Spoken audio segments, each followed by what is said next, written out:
السلام علیکم ورحمۃ اللہ وبرکاتہ۔ بہن اور بھائیوں، پلیز زندگی کو کچھ پتہ نہیں ہے تو قرآن پاک کا ترجمہ سیکھیں۔ بہن جو بھی ہے تو رجسٹر اور کاپی لے لیں تاکہ یہ قرآن پاک کے الفاظ آپ لوگ لکھتے جائیں۔ جب آپ کو عربی سمجھ آئے گی پھر ترجمے میں کوئی تبدیلی بھی ہوگی تو آپ کو مسئلہ نہیں ہوگا، کیونکہ آج کل مسلمانوں نے صرف فرقے بنائے ہوئے ہیں، فرقوں پہ زور دیے ہوئے ہیں۔ یہ نہیں ہے کہ اللہ تعالیٰ نے صرف ہمیں مسلمان بنایا تھا، ہمارے نبی کریم صلی اللہ علیہ وسلم صرف مسلمان تھے، کوئی فرقہ نہیں تھا، نہ وہ سنی تھے، نہ بریلوی تھے، نہ وہابی تھے، نہ کچھ تھے۔ تو ہم بھی ایسے ہی مسلمان ہیں۔ ہماری آخری کتاب اللہ تعالیٰ نے قرآن پاک دی ہے۔ نبی کریم صلی اللہ علیہ وسلم کے بعد کوئی نبی نہیں آئے گا، تو ہمیں اس قرآن پاک کو سمجھنا چاہیے اور اس کو پڑھنا چاہیے، اور یہی اس قرآن پاک سے سنت سے دوری ہے جو آج کل تو بس استغفر اللہ اتنے فرقے بن گئے اور اتنے اس دنیا میں عذاب آ رہے ہیں، یہ ہمارے گناہوں کی سزا ہے۔ تو پلیز قرآن پاک کا ایک ایک لفظ سمجھیں، آگے بھی سمجھائیں، زندگی کا پتہ نہیں تاکہ ہر کسی کی آخرت سنور جائے۔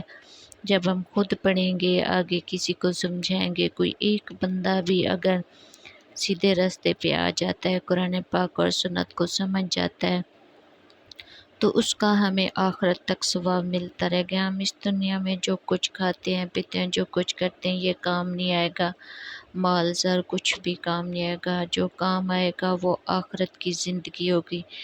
جب ہم مریں گے، ہمارے بعد اگر کوئی ہمارا ایک لفظ سیکھا ہوا یاد کرے گا، کسی کو سمجھائے گا، تو اس کا ہمیں قیامت تک اجر ملتا رہے گا۔ اس لیے ہر مسلمان اپنی آخرت سمجھائے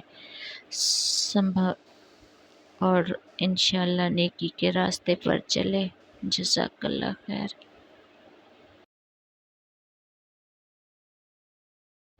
اور انشاءاللہ جتنے مسلمان اس ایک لفظ کو سمجھ کر پڑھیں گے، جیسے ایک الف کو آپ پڑھیں گے تو آپ کو 10 نیکیاں ملیں گی۔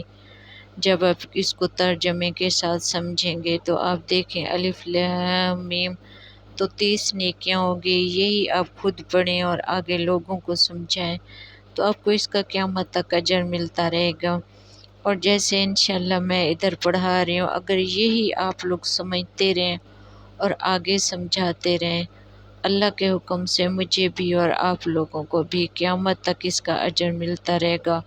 اور آپ خالی سن کر آگے شیئر بھی کرتے ہیں، آپ کی وجہ سے کوئی سن لیتا ہے یہ اور یاد کرتا ہے تو اس کا بھی آپ کو قیامت تک اجر ملے گا۔ ادھر کچھ بھی کام نہیں آنا زندگی میں، یہ ایک امتحان ہے زندگی، یہ ہماری اصل زندگی نہیں ہے۔ اصل زندگی ہمیں ہماری قیامت کے بعد شروع ہوگی۔ تو اس لیے پلیز سارے بہن بھائی اپنی قیامت کا سامان کریں۔ زندگی کا کچھ پتہ نہیں ہے، ابھی ہے ایک پل، اگلا سانس ہم لے بھی سکیں گے یا نہیں۔ تو اللہ تعالیٰ ہر مسلمان کو نیک کام کرنے کی توفیق عطا فرمائے اور ہماری اولادوں کو ہمارے لیے آخرت میں جہنم سے بچانے کا سبب بنائے۔ اللہ تعالیٰ ہر مسلمان کی اولاد کو نیک بنائے اور ہماری اولادیں، ہم اپنی اولادوں کو اگر پڑھا جاتے ہیں، وہ نیکی پہ چل پڑتے ہیں تو اس کا بھی ہمیں قیامت کے بعد بھی اجر ملتا رہے گا۔ جتنا وہ پڑھیں گے، نیک کام کریں گے، اس کا ہر مسلمان کی اولاد کا ثواب اس مسلمان کو ملے گا۔ اس لیے دعا ہے کہ اللہ تعالیٰ ہر مسلمان کی اولاد کو بھی نیک بنائے۔ آمین ثم آمین۔